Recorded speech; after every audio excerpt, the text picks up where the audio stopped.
Olá pessoal, como vai? Aqui é a Ir falando. Esse aqui é um vídeo novo que eu estou lançando no canal, conforme uma mensagem que eu recebi, né, das alturas, dos céus, uma intuição que eu recebi que eu precisava fazer esse tipo de vídeo. Então, o que a gente vai fazer nesse vídeo? Esse vídeo vai ter uma mensagem do que você precisa ouvir nesse momento, e a gente vai usar o que se chama na Kabbalah um goral, né? Um goral pode ser traduzido aí basicamente como um oráculo, tá? Existem vários tipos de goralot na Kabbalah, ensinados inclusive por vários cabalistas como Haim Vital. E hoje a gente vai usar um goral que em português se chama bibliomancia, né? Você abre um livro numa passagem randômica para ele te dar uma mensagem do que você está precisando escutar.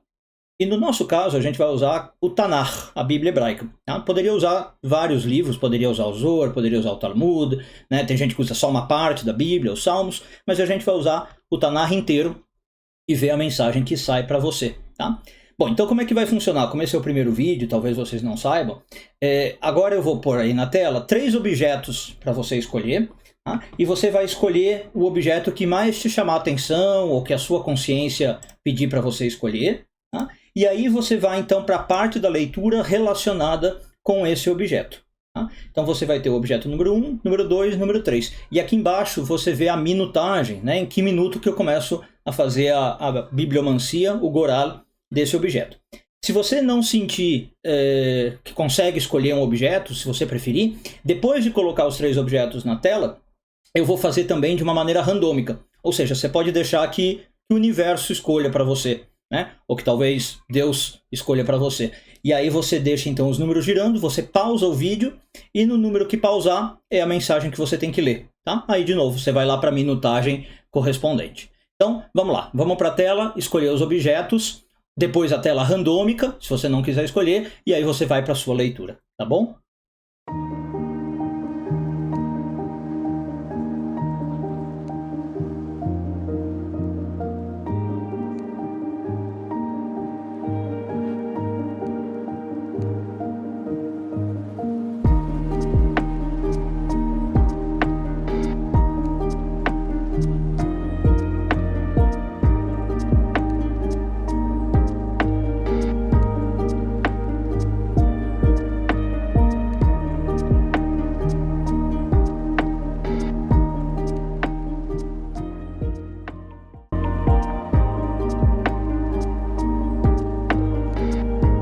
Muito bem, olá, bem-vindo. Se você está nessa parte do vídeo é porque você escolheu a bússola como objeto ou pausou no número 1.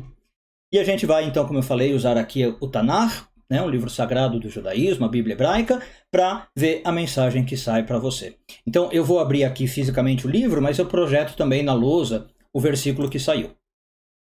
Olha, muito bem. E o versículo que saiu aqui para mim é o versículo que começa em Êxodo 28, 28, que é um versículo falando sobre o chamado peitoral do sacerdote, né? O Roshen ou o Efod.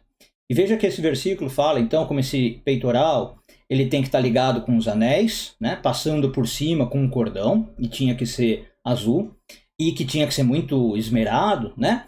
E ele nunca se separará o peitoral dessa parte do Efod, ou seja, está descrevendo o peitoral do sacerdote. Bom, o que isso me traz aqui de intuição para vocês? Bom, o peitoral, antes de mais nada, pessoal, ele indica a necessidade de uma proteção, né? Uma proteção na nossa parte mais vital do corpo. Então, você que está talvez aqui nessa leitura, está me vindo aqui a imagem que você está, de algum modo, precisando de proteção ou falhando com a sua proteção. E por que a proteção pode estar falhando ou você pode estar precisando de proteção? Muitas vezes porque a gente vou falar displicente, talvez seja o termo, né? Muitas vezes a gente está deixando de ver coisas que estão bem diante dos nossos olhos e a gente, então, por isso, a gente age com uma displicência. A gente age de maneira mais leve do que deveria agir, né? Então não quer dizer que a gente precisa se preocupar, que a gente precisa ficar estressado o tempo inteiro, né, ansioso. Também não é esse o objetivo. Mas a gente não pode ter muito a cabeça leve, né, e ser assim totalmente despreocupado. Às vezes a gente precisa ter quase que, estou falando aqui, uma malícia e desconfiar de que talvez tem pessoas ao nosso redor nos querendo mal, talvez tenha aí uma situação, né, que está me incomodando, drenando a minha energia, e eu tenho que me proteger disso, né? Então o peitoral, ele representa isso, e representa também o que eu falei de a gente olhar para as coisas, né? O peitoral, a tradição judaica conta, ele era extremamente bonito, ele tinha 12 pedras preciosas, uma pedra para cada tribo, né? Então ele também é um chamado para que a gente abra os olhos e veja talvez alguma coisa que a gente não está enxergando. Em especial, você vê aí no versículo que a gente mencionou, existe toda uma questão que o peitoral, ele ficava, obviamente, na parte da frente do corpo do sacerdote, né, o peito, mas ele tinha que estar ligado com uma parte que ficava atrás, né? Tinha também uma placa de ouro que ficava atrás. Então, o versículo fala da importância de você também conectar as coisas, né? Muitas vezes a gente não está, sabe, tipo, concatenando os fatos, a gente não está juntando os fatos, né? E é bom que a gente tente fazer essa conexão. Por que, por exemplo, tal coisa aconteceu, depois outra coisa aconteceu? Qual que é a relação dessas duas coisas? Será que são eventos realmente randômicos e aleatórios? A Kabbalah vai dizer que na verdade não, né? Nunca existem eventos totalmente randômicos e aleatórios. Para nós pode parecer assim, por causa da nossa incapacidade de entender, às vezes, né, os planos maiores de Deus, ou como é que funciona o universo, mas nada é randômico. Então vou dar um exemplo que está vindo aqui na minha cabeça de falar. Por exemplo, às vezes você brigou com uma pessoa, né, e algum tempo depois você foi pedir uma comida no almoço e a comida atrasou, né? Aparentemente são dois eventos totalmente não relacionados, mas a Kabbalah perguntaria, será que são não relacionados? Por que no mesmo dia você primeiro brigou com uma pessoa e depois, alguns minutos depois, você foi pedir comida e atrasou? Será que não tem uma conexão entre esses dois fatos, né? E o peitoral, ele pede que você tente estabelecer essa conexão. Se a gente for um versículo a mais, de Êxodo 28 para o 29, olha só o que diz, né? Que Arão vai levar o nome dos filhos de Israel no peitoral do juízo sobre o seu coração, quando entrar no santuário, para a memória do Senhor.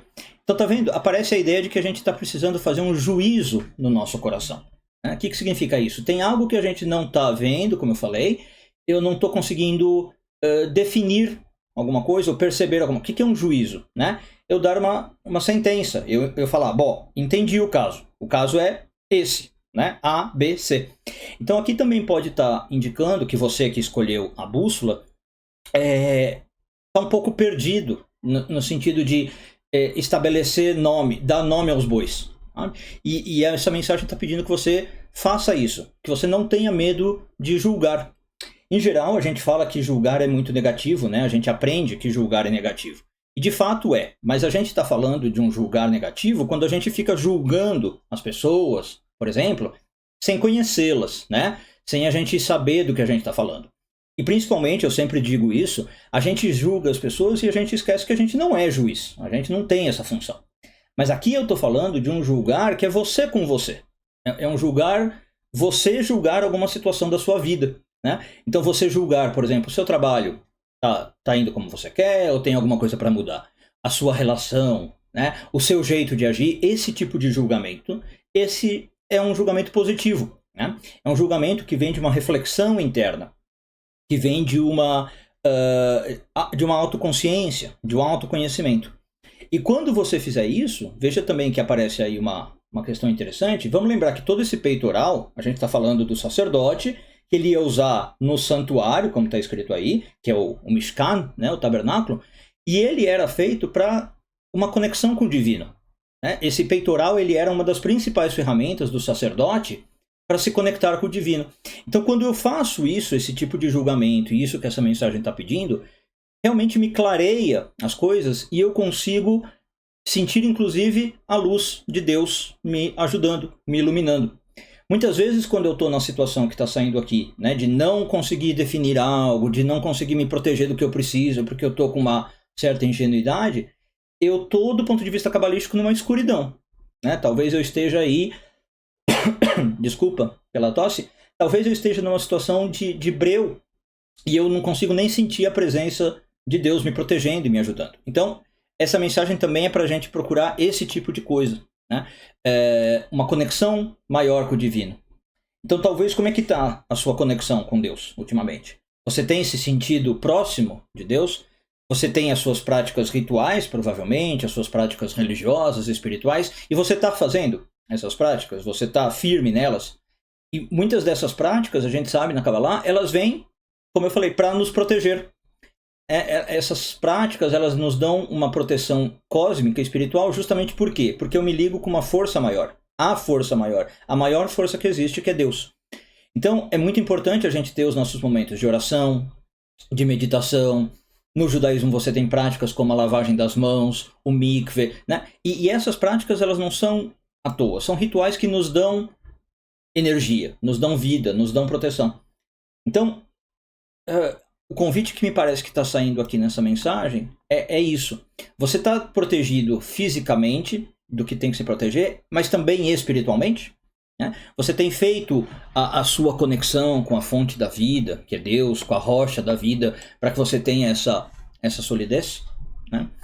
E só aí por curiosidade, se a gente for mais um versículo, né, o 30, é isso que se chama Urim Vetumim na Kabbalah, tá vendo? Ó, também porás no peitoral do juízo, Urim Vetumim. Veja que aparece de novo essa ideia, um peitoral do juízo, né? E que ele tem que estar sobre o coração de Arão. Aparece de novo essa mensagem. Então realmente me aparece aqui uma mensagem de cunho emocional, eu diria, tá? Embora o juízo possa parecer algo racional, né, que você faz, a mensagem também está dizendo para você ouvir o seu coração. Esse juízo, como eu falei, que a gente está fazendo, por que ele não é intelectual? O juízo intelectual ele pode descambar facilmente para aquele juízo que a gente falou, negativo, né? É um juízo de criticismo ou de crítica, de você ficar tentando olhar os outros, enquadrar, enquadrar numa categoria. Aqui não. Aqui se trata de você entrar em contato com o seu coração. Né, de você sentir o que você está precisando, sentir o que você está querendo, e em especial, como eu falei, talvez onde você está falhando em algo e deixando as portas abertas. Você está vulnerável, né? Esse é o ponto que precisa aqui a correção. Então esse Urim Vetumim, ele também era conhecido antigamente, ou é conhecido até hoje, por ser uma ferramenta justamente de um Goral. A gente começou o vídeo falando disso, né? Um Goral é um oráculo. O Urim Vetumim ele podia ser usado por algumas pessoas, não era todo mundo, mas por exemplo o rei de Israel, ele podia ir até o sacerdote vestindo esse peitoral com as pedras e fazer perguntas para Deus. E Deus falava diretamente com o sacerdote.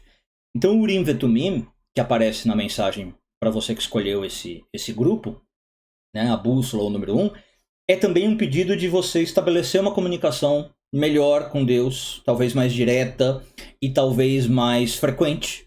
Tá?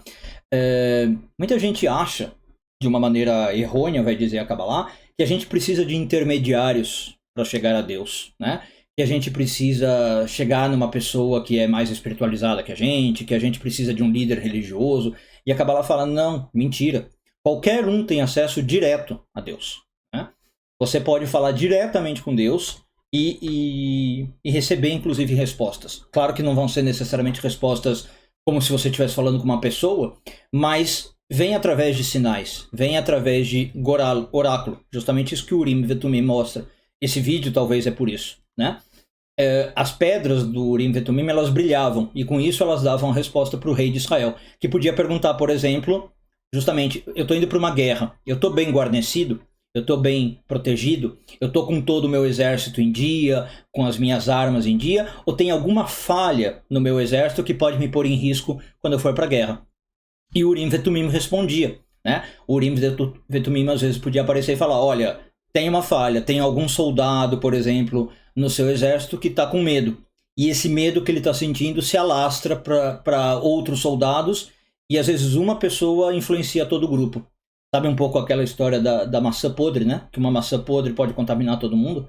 Não é bom, por exemplo, você ir para a guerra tendo um soldado com medo e que ele pode começar a passar esse medo para as outras pessoas. Tudo que eu estou falando aqui, pessoal, é porque eu estou sentindo de falar, tá bom? Então, você tenta aplicar essa mensagem para você.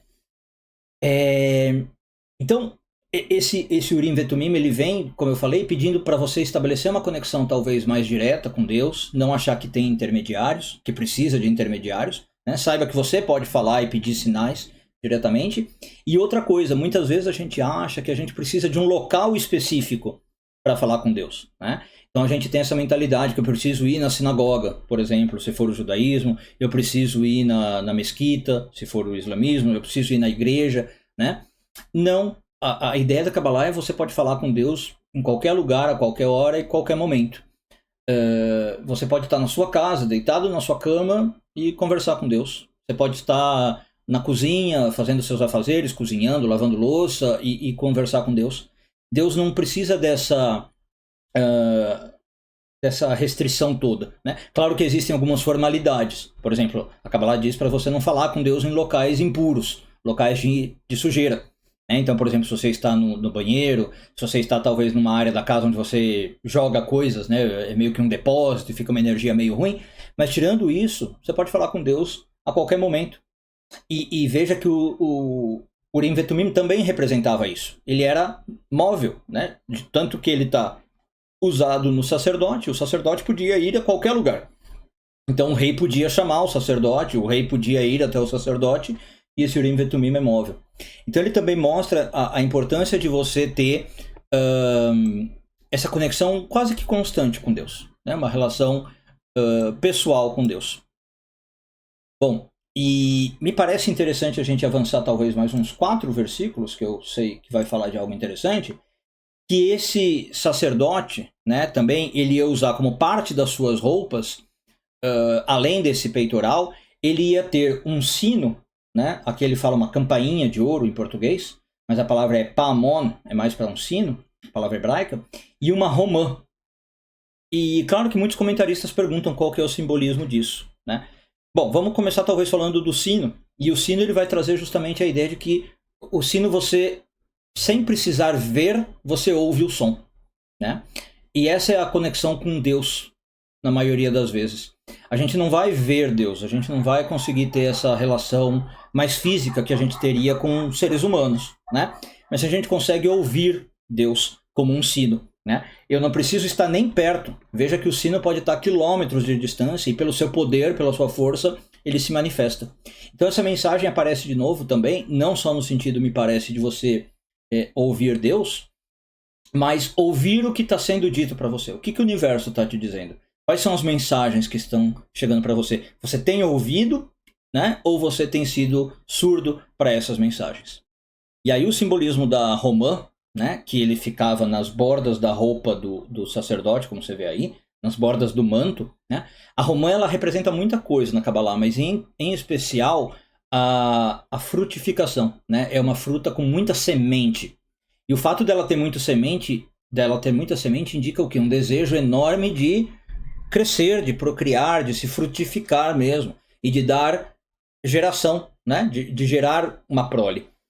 Então, a ideia final que me aparece para a gente ir para os finalmente dessa leitura é que você precisa talvez de tudo isso que a gente falou para sentir essa energia vital representada pela romã, né? Essas sementes múltiplas, essa vontade de produzir, de gerar algo, né? E quando você fizer tudo que saiu aqui sugerido, você vai se sentir mais energizado, mais vivificado, você vai estar ligado à romã, né? E você vai conseguir manifestar essa produtividade, essa beleza toda indicada pela romã. Então espero que tenha te ajudado a leitura. Agradeço muito por você estar comigo. Qualquer coisa fique à vontade também para deixar os seus comentários e também curtir o vídeo, se inscrever no canal. Até uma próxima.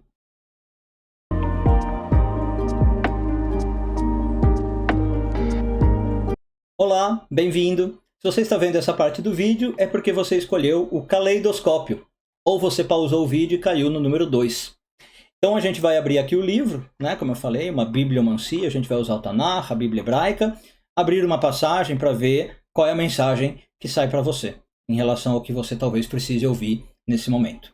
Então eu vou abrir aqui o livro fisicamente e mostrar na tela qual foi o versículo escolhido, com uma tradução famosa do português. Olha, e o livro que saiu aqui para mim, o livro, capítulo e número, é Números, né, o livro de Números, um dos primeiros da Bíblia hebraica. Saiu o capítulo 33 e o versículo 38. Tá? que é um capítulo que fala um pouco das etapas da jornada de Israel, do povo de Israel, quando eles saíram do Egito. Então, em especial, veja o primeiro versículo, né? Talvez se precisar a gente avança mais. Ele diz o seguinte: Vayala Aaron Cohen el Horahar. Arão entrou no monte chamado Hor, na montanha chamada Hor, Alpi Hashem, conforme Deus tinha mandado, Vayamat Sham, Bishnat Arbaim Letzet Bnei Israel, no 5º mês do ano 40º da saída do Egito, né? Quando os filhos de Israel saíram do Egito, no 1º dia do mês. Então vem aqui o Tanar e conta exatamente como Arão, nessa parte da jornada, precisou subir a montanha, tá? Conforme ordenado por Deus, e ele faleceu ali, e dá a data exata. Bom, o que isso pode representar? Primeira coisa é que muitas vezes a gente precisa fazer, e você provavelmente que escolheu esse número, o caleidoscópio está aqui, é subir as nossas montanhas, né? O que significa subir essas montanhas? Estou falando aqui conforme vai me vindo a intuição, né? Que é muito claro, um goral, ele funciona desse modo. Subir a montanha, ele representa, claro, você estabelecer uma conexão maior com o espiritual e, de certo modo, se afastar um pouco do mundo terreno, né? A montanha representa, literalmente, você ir para um lugar mais alto e você deixa a terra para baixo, né? Então, me parece que a primeira mensagem que está saindo aqui para você é que você talvez esteja muito preso ou muito ligado ao mundo físico, ao mundo terreno, e não sei se isso é o que você precisa nesse momento, né? O convite é para que você suba um pouco a montanha. E esse subir a montanha, então, ele representa tanto você ganhar um pouco mais de perspectiva espiritual como visual, né? Por que a perspectiva visual? Da montanha você vê melhor, claro, o cenário, de um modo que você não consegue ver quando você está na Terra, né? Aliás, essa mensagem parece muito para o grupo 1, para quem leu ali do grupo 1, né? Então, acho que o primeiro chamado que vem aqui é para que você amplie a sua visão de algo, a sua percepção de algo. Talvez você esteja com uma visão muito restrita de uma situação que está te incomodando. E não sei, pode ser uma situação no trabalho, pode ser uma situação na família, amorosa, de saúde, né? Mas alguma coisa você está com essa visão muito, muito fechada. Talvez, como se fala, né, em inglês, tem aí um ditado, a gente precisa ver a árvore e a floresta. E o tempo inteiro a gente está entre esses dois modos de viver. A gente não pode focar só na árvore e esquecer da floresta, e a gente não pode olhar só a floresta e esquecer da árvore, né? A nossa vida é um jogo entre essas duas coisas. Mas aqui parece que a mensagem está falando, você está olhando muito a árvore e esquecendo da floresta. Então é bom se elevar um pouco, subir a montanha e dar esse panorama mais geral. Agora, como eu falei, essa perspectiva maior também é espiritual. Você pedir talvez auxílio do mundo, do universo, de Deus, como você quiser chamar, de acordo com a sua crença, né? Para que você possa ver melhor alguma situação. Então tem um salmo muito bonito do rei Davi, aliás todos os salmos são muito bonitos, mas um que ele fala Galeinai, abre meus olhos para que eu possa ver as maravilhas da tua Torá. Porque às vezes a gente tem uma coisa maravilhosa diante de nós, e a gente não consegue ver, né? A gente tem essa dificuldade como seres humanos. Tanto que uma coisa é você ter olhos e outra coisa é ver, né? Muitas vezes a gente tem olhos, graças a Deus eles funcionam bem. Mesmo que não funcionem bem hoje com a medicina, a gente corrige a maioria dos problemas oculares, mas ainda assim às vezes a gente não está vendo as coisas, né? E o chamado desse versículo, números 33, 38, é para isso. Onde você não está enxergando algo. E em especial a essa ideia que está me vindo de algo que é bom, que é maravilhoso e você não está sabendo nem aproveitar. Você não está conseguindo nem perceber como isso é bom, porque você talvez está preso em alguma coisa, fissurado com outra coisa, representada aí pela Terra. E aí nesse sentido, né, eu acho que vem uma segunda mensagem do versículo, que talvez quando você leu pode ter te assustado, mas nunca deve te assustar, que é que Arão subiu essa montanha para morrer. Ele morreu ali, né? Então, geralmente a gente, quando fala de morte, a gente assusta muito, né? Tem alguns oráculos, na Kabbalah nem tanto, mas, por exemplo, tem um oráculo famoso que é o Tarot, que tem a carta da morte. Às vezes, quando sai essa carta, o pessoal fica todo assustado, né? Achando que indica a morte física da pessoa. E raramente é esse o caso, ou quase nunca é esse caso. A morte aqui é totalmente a morte simbólica. Então, Arão sobe essa montanha para morrer, para se desconectar de alguma coisa. Essa é a ideia do morrer. E, de novo, eu estava falando, parece que você, que escolheu o caleidoscópio, o número 2, está talvez muito preso em alguma coisa, numa situação, com a cabeça muito envolvida em algo, e você então não está conseguindo ver o campo maior. Então, é preciso passar por um processo de morte, nesse sentido. O processo de morte, talvez em bom português, seja o que a gente fala deixar para trás. Às vezes perceber que algo que a gente tem na nossa vida já passou o tempo, já passou o momento, e não é mais para mim. Né? Às vezes a gente fica insistindo em coisas que a gente talvez até já sabe que não é para nós, mas a gente fica insistindo por ego, a gente fica insistindo por teimosia, por apego, né? E raramente essas coisas são boas. Às vezes essas coisas, elas na verdade estão mais trazendo dor e sofrimento e estagnação do que outra coisa. Num primeiro nível, fica parecendo que é bom, porque a gente sente algum mínimo conforto naquilo, né? Senão a gente não ia querer, obviamente, a gente não é masoquista. Mas no fundo, ela traz, como eu falei, uma estagnação. Porque às vezes eu preciso abrir mão daquilo para vir algo novo, para abrir espaço para o novo. E enquanto eu não faço isso, eu realmente estou me limitando, eu estou estagnado. Então vamos agora pensar até na morte mais física mesmo, como Arão, que teve que subir o monte e morrer. Se ele não fizesse isso, ele não podia se libertar como do corpo, virar alma e encontrar o Criador nas alturas, no céu, no Jardim do Éden, no que a gente chamou lá Mabá, o mundo vindouro. Né? Não dá para morrer, não dá para viver e estar no Éden. Para estar no Éden é preciso morrer. Então tem alguns ditados que falam isso, né? Muita gente quer ir para o paraíso, mas poucos querem morrer. E é isso. Às vezes para você ir para o paraíso, você precisa aceitar essa morte. E de novo, não tem nada a ver com morte física, né? É aceitar que algumas coisas da minha vida já deram o que tinham que dar. Já passou o tempo delas e elas já estão até apodrecendo. A data de validade já não é a data correta. Né? Então, outro jeito de falar, existe um ditado hebraico que fala: muita gente quer comer o bolo e ficar com o bolo inteiro. Não dá. Para você comer o bolo, você vai perder o bolo. O bolo vai diminuir. E é assim a nossa vida. Né? Então, veja que quando, logo depois desse versículo, a gente está no versículo 33 e 38, o versículo 39 fala que Arão morreu e, longe de ser uma vida curta ou ruim, ele morreu com 123 anos no Monte Hor. Então, esse número 123 é um número muito interessante por alguns motivos. Pela tradição judaica, logo depois dessa história de Arão, Moisés e Miriam, né, que eram irmãos e morrem, a humanidade nunca mais conseguiu viver depois dos 120 anos. Existe um limite natural de 120 anos.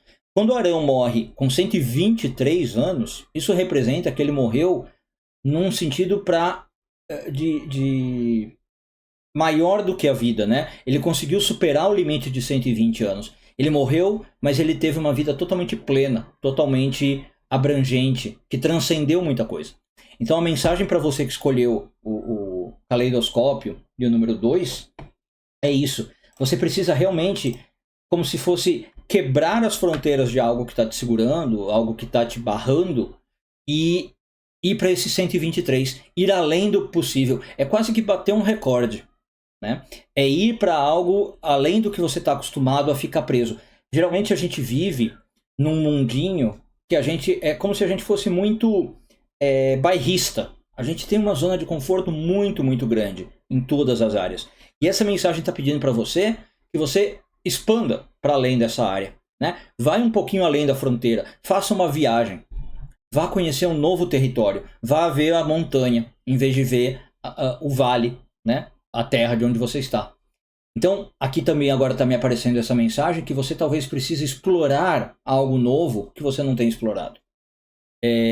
Tem talvez uma cultura nova que você possa explorar. E essa cultura ela pode vir através de vários modos, né? A cultura é muito rica. A cultura ela se manifesta no idioma que alguém usa, que um povo usa, na gastronomia que um povo usa, nas expressões artísticas, né? A música, o cinema, o teatro, a dança. Então, talvez tenha alguma cultura que você precisa conhecer. E isso pode ser feito indo ao local onde essa cultura está, né? Por exemplo, se eu quero conhecer a cultura japonesa, eu vou ao Japão. Mas hoje também, graças a Deus, a gente vive num mundo muito mais globalizado, né? Desculpe, onde a gente encontra às vezes a cultura do outro muito perto de casa. E nesse sentido, o Brasil, em especial, é um lugar de muita riqueza, né? Eu não sei onde você que está me ouvindo mora, mas, por exemplo, cidades como São Paulo, elas são extremamente cosmopolitas, né? Você consegue ir num bairro vizinho e ter comida japonesa, coreana, vietnamita, e no outro bairro você tem comida indiana, no outro você tem comida espanhola, italiana e portuguesa, né? E aqui a mensagem está pedindo que você vá um pouquinho para além da sua fronteira. Então, se você for seguir ainda os versículos, né? E por que está me vindo essa mensagem? Veja que no versículo 40, como eu disse, a Torá vai começar a contar partes da jornada de Israel onde eles pararam. E eles passaram em tantos lugares, olha, eles passaram pelo sul da terra de Canaã, tá? Depois o versículo 41 fala que eles partiram desse lugar chamado Hor, onde Arão morreu, e foram para um lugar chamado Tzalmona. Depois eles foram de Tzalmona para um lugar chamado Funon, ou Punom. Depois eles foram de Punon para Obote. De Obote eles partiram para Abarim. E por vários versículos, até talvez o 48, 49, a Torá vai falando dessas viagens que o povo de Israel fez.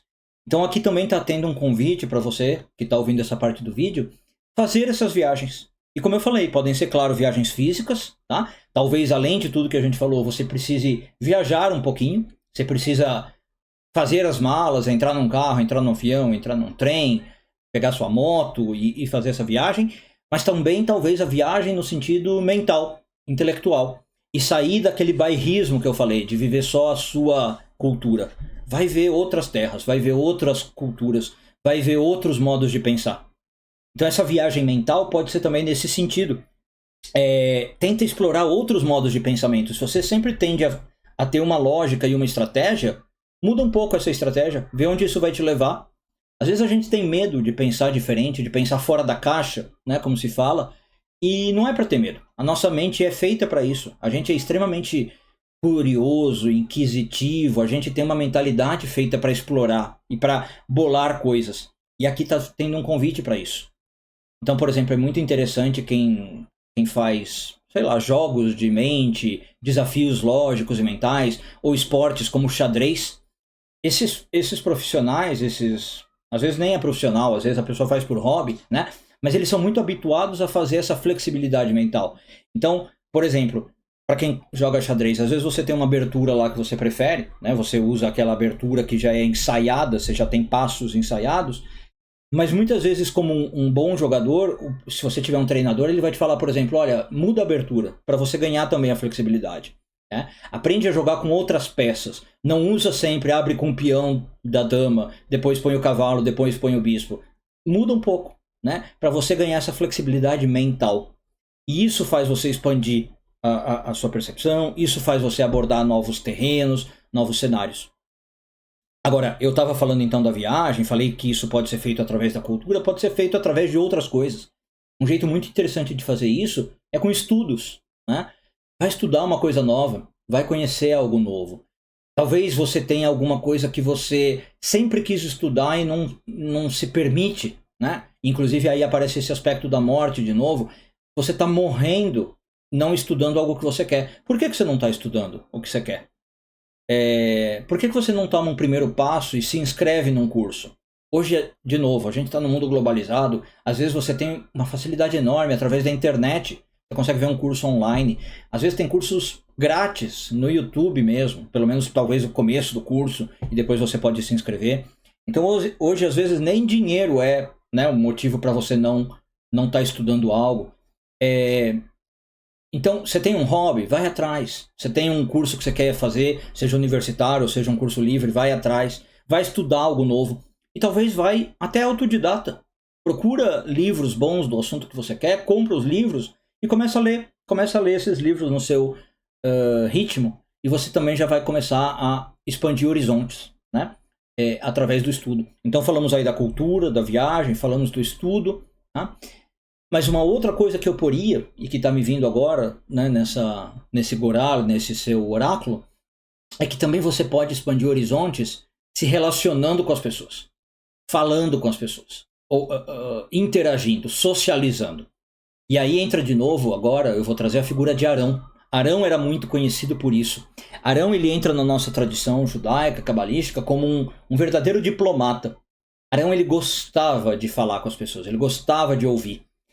Arão, ele também gostava de conectar as pessoas, sabe? Às vezes não era sobre ele, mas ele gostava de relacionar pessoas. Então, ele conhecia, por exemplo, alguém que precisava vender e alguém que precisava comprar. E ele era o elo entre essas pessoas. Ele punha o vendedor e o comprador em contato, né? Ele era a ponte entre essas pessoas.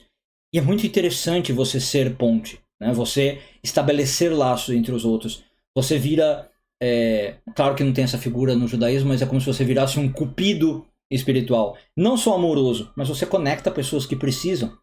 E uma coisa que gera muito bonita disso é agradecimento. As pessoas ficam extremamente gratas quando você apresenta para elas o que elas precisam.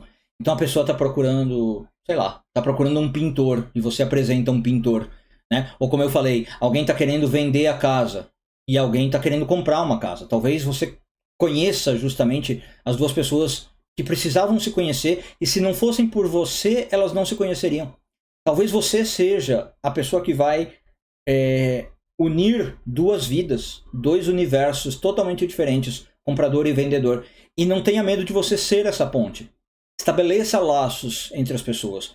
Então, tanto entre pessoas que não têm a ver com você, né, que você, digamos, fica como realmente a ponte, mas você também estabeleça laços. Vai falar com as pessoas, vai ouvir as pessoas.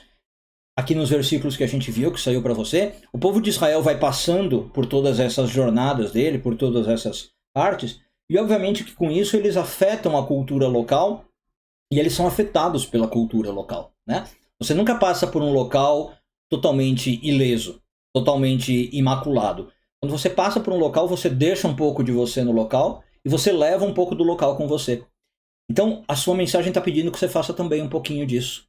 Vá falar com alguém e faça essa troca energética, emocional, espiritual com a pessoa. Deixe a pessoa dar um pouco dela para você e dê um pouco de quem você é para a pessoa. Faça esse tipo de intercâmbio e certamente você sai enriquecido. Tá? Ainda que num primeiro momento talvez seja uma pessoa muito diferente de você, muito complexa. Né? Veja que o povo de Israel passa por territórios verdadeiramente de inimigos, de gente que podia querer o mal. Mas ainda assim, essa passagem por esses territórios traz força para Israel. Não traz problema e dificuldade. Às vezes eu entrar num embate com alguém que é muito diferente de mim, que pensa muito diferente de mim, não é necessariamente negativo. Tá? Às vezes eu entrar nesse embate, claro que sempre com muito respeito, me fortalece. Ajuda eu a entender melhor como é a vida. Então muitas vezes a gente tem aquela zona de conforto que eu falei, aquele bairrismo, em relação às nossas ideias, né? A nossa mentalidade, a nossa ideologia. E às vezes eu preciso pensar do outro lado, né? E se eu pensasse exatamente o oposto do que eu penso? Então eu estou num espectro aqui de pensamento que, vamos supor, está representado pela direita, e se eu pensasse na esquerda? Não estou falando de política, tá? De qualquer coisa. Ou ao contrário, eu estou aqui no espectro que é a esquerda, e se eu pensasse como é a direita? E de novo, a gente volta na flexibilidade mental. Arão era muito bom em fazer isso. E por isso ele era um ser amado e querido pelos outros. Os outros eram muito agradecidos a Arão por fazer essa ponte, né, por fazer essas relações, e Arão se sentia sempre também muito engrandecido, eu tenho certeza. Por quê? Porque ele conhecia gente de todo tipo, gente de todos os estilos de vida, e ele conseguia, como eu falei, absorver algo de bom das pessoas e deixar algo de bom para as pessoas. Então essa é uma grande troca que a gente pode fazer, e é o que a sua mensagem pede, além de tudo aquilo que a gente falou. Espero que você tenha gostado. Qualquer coisa, deixa seus comentários aqui embaixo. E fica à vontade, claro, para curtir o vídeo e se inscrever no canal. E a gente se vê numa próxima, se Deus quiser.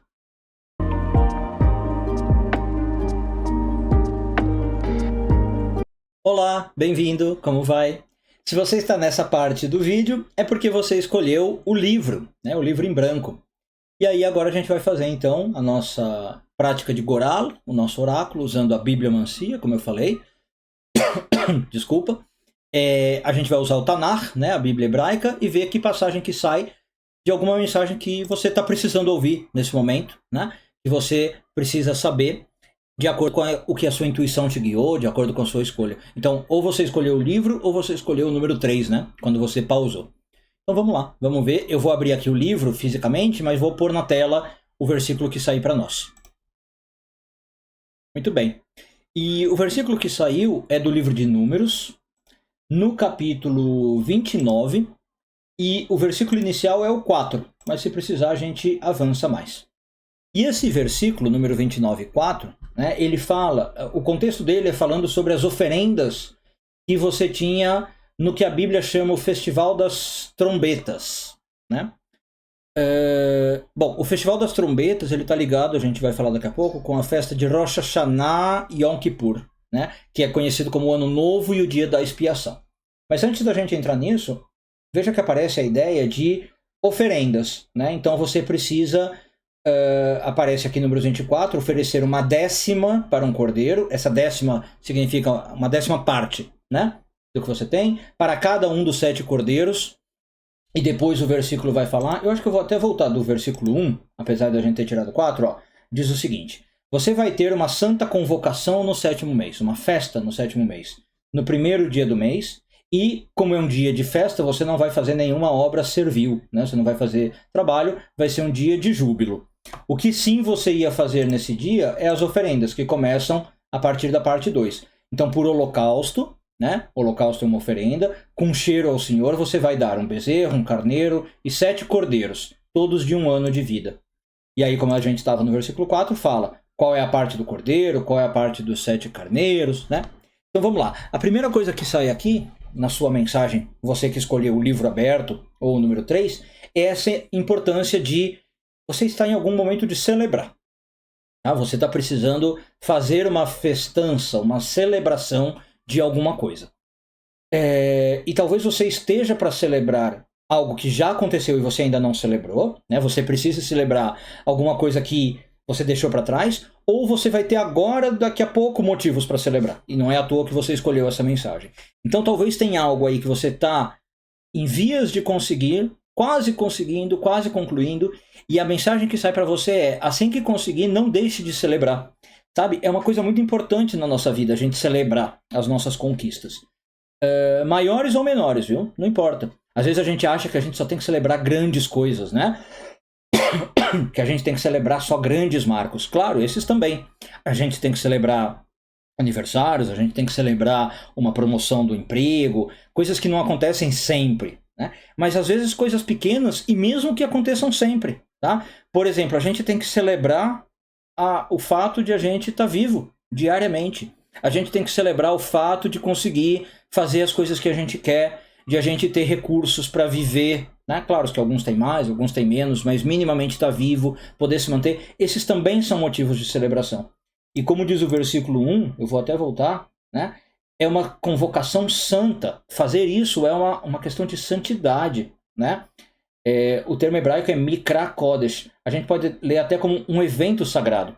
Todas essas manifestações que fazem a gente celebrar são manifestações da própria santidade se manifestando. São presentes que Deus nos envia e a gente precisa realmente celebrar. Por isso que aparece a ideia de nenhuma obra servil fareis. Não é o momento, quando a gente tem essas dádivas na nossa vida, de ir trabalhar, né? Ou de continuar trabalhando.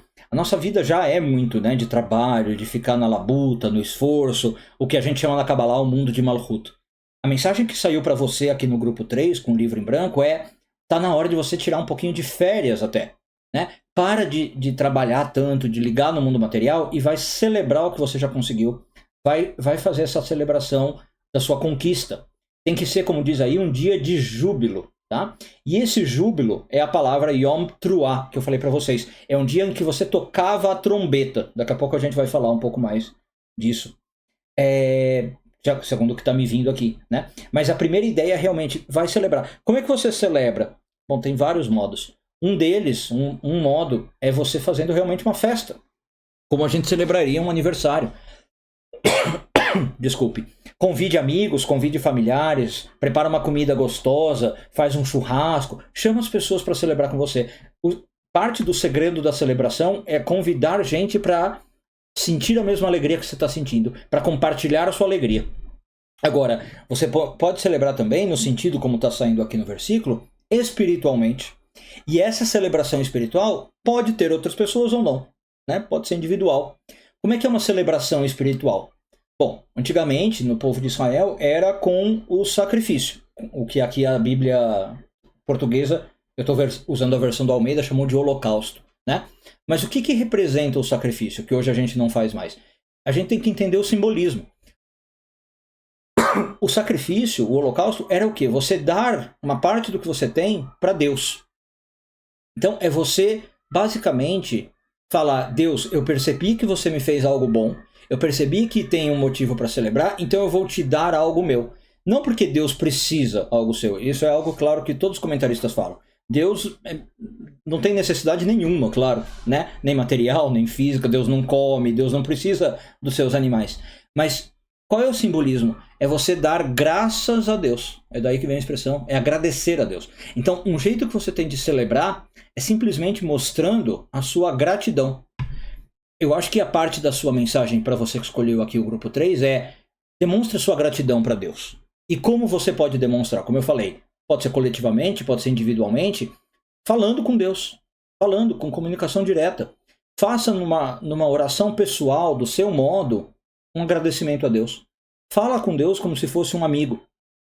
Se você quiser algo mais formal, você também pode, que é o que está representado aqui também em Números. Você pode ir até o seu local de culto, se você é judeu, até a sinagoga, se você é católico, até a sua igreja, né? Se você é cristão, até a sua igreja, muçulmana. Vá até o seu local de culto e agradeça a Deus, talvez até ritualisticamente. Faça parte, então, do seu serviço religioso, da sua oração. Essas 3 religiões que eu falei, elas têm orações estabelecidas, né? Mas faça do seu modo. Faça de um modo que você deixe claro para Deus e para o universo o quão grato você está. E por que isso é importante? Porque você estabelece com isso uma relação de prosperidade, de abundância. Então, a mensagem também que está saindo para você é: agradeça e celebre, porque você começa a focar nesse tipo de energia, que é uma energia extremamente positiva, e você começa a trazer prosperidade para a sua vida. Então, se a gente for para Kabbalah, né, para os ensinamentos cabalísticos, o Zohar, por exemplo, ele vai falar isso, que era um paradoxo. A pessoa, ela dava um animal no sacrifício e aparentemente ela está perdendo algo, né? Porque dar um animal, inclusive, é custoso. Tá? Você imagina uma família que antigamente talvez nem tinha muito recurso e ela tinha que fazer a oferenda de uma vaca, de um cordeiro, de uma ovelha. Esse animal, ele podia representar uma perda financeira substanciosa para a pessoa. A pessoa ter que oferecer uma vaca, ela podia, por exemplo, perder leite, né? Ela podia perder talvez um animal de tração no campo. Quando ela dá ovelha, ela talvez perde a lã. Mas a Kabbalah, o Zohar vai dizer que a pessoa não perdia. Na verdade, ela está dando, mas ela recebia em dobro. Ela recebia em triplo. Então a mensagem aqui também está dizendo para você estabelecer esse ciclo de energia positiva na sua vida. Dê sem medo, no sentido tanto de graças, dê graças a Deus, né? Mas agora também eu vou ampliar a mensagem, de novo, sempre com o que está me vindo, né? A subjetividade do Goralo. O oráculo, ele funciona no subjetivo. Compartilhe com os outros, tá? Quando a gente falou de celebrar, eu falei que é um compartilhar a alegria, né? Mas compartilhe tudo que você puder de bom, não só a alegria. Se você tem, graças a Deus, aí uma sobra, né? Algum excesso, por que não doar? Por que não fazer agora disso um momento de caridade? E você está estabelecendo esse ciclo. Mesmo que você não tenha em excesso, em sobra, sempre tem alguma coisinha que você pode doar para o outro, né? Que você pode ajudar o outro. E a Kabbalah vai dizer isso também. Não é só dinheiro que a gente doa. Aliás, muitas vezes não é dinheiro que a gente precisa doar. Você pode doar uma palavra para o seu amigo que está precisando. Você pode doar um ombro amigo, um ouvido amigo.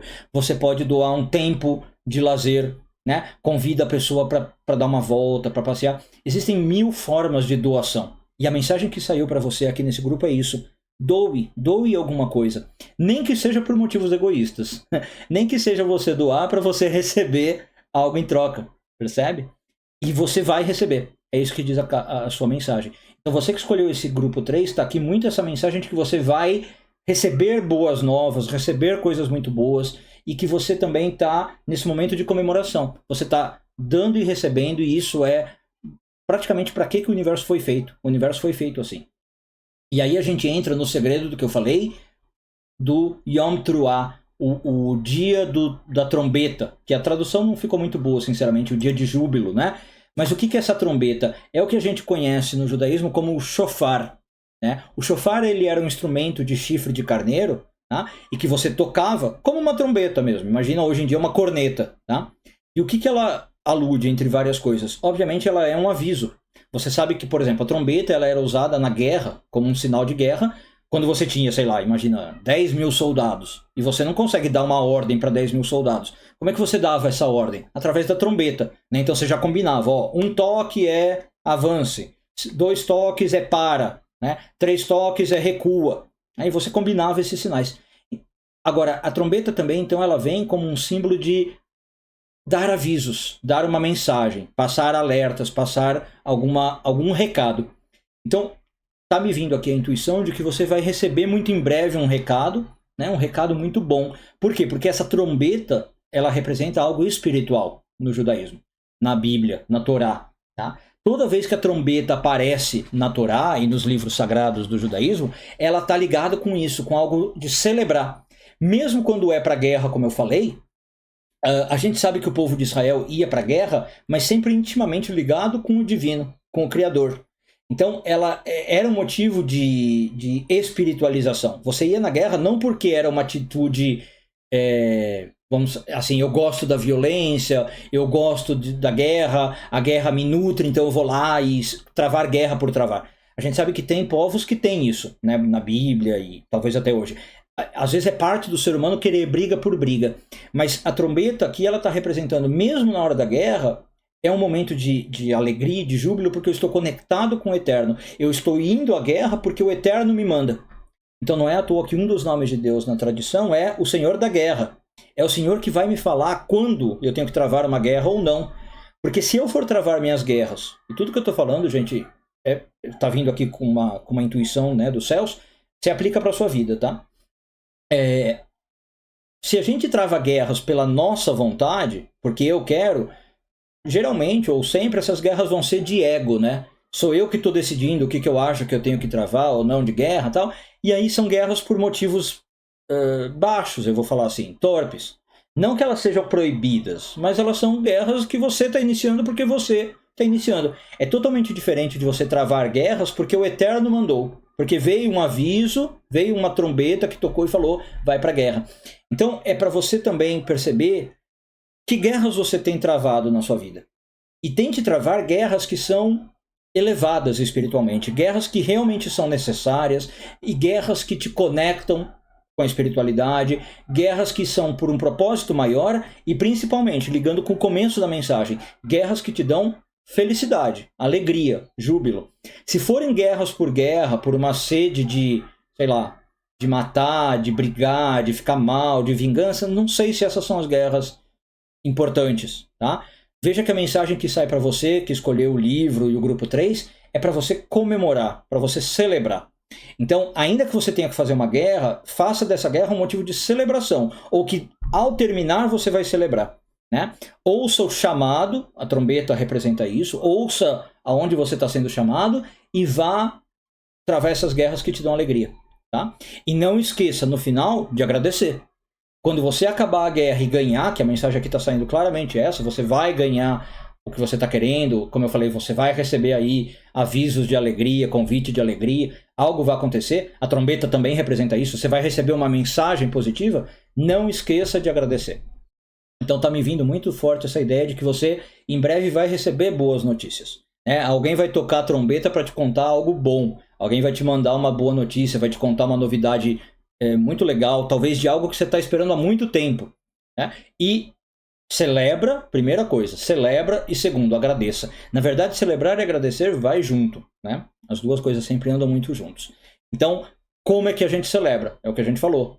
Tem vários modos. Celebra com um banquete, com comida, convidando gente, agradecendo verbalmente, fazendo um ritual religioso. Seja como for, mas agradeça. Tá? E no mínimo, agradeça sentindo-se alegre. Sentir-se alegre é uma das melhores formas de agradecimento. Então, essa é a mensagem para você. Espero que você tenha gostado. Fique super à vontade para deixar seus comentários aqui na parte de baixo do vídeo, alguma impressão que você teve, alguma leitura que você queira fazer. E também, claro, se puder, fique super à vontade para, por favor, curtir o vídeo, comentar, eu falei, né? Mas se inscrever também no canal. E queria agradecer muito a sua disposição em estar aqui.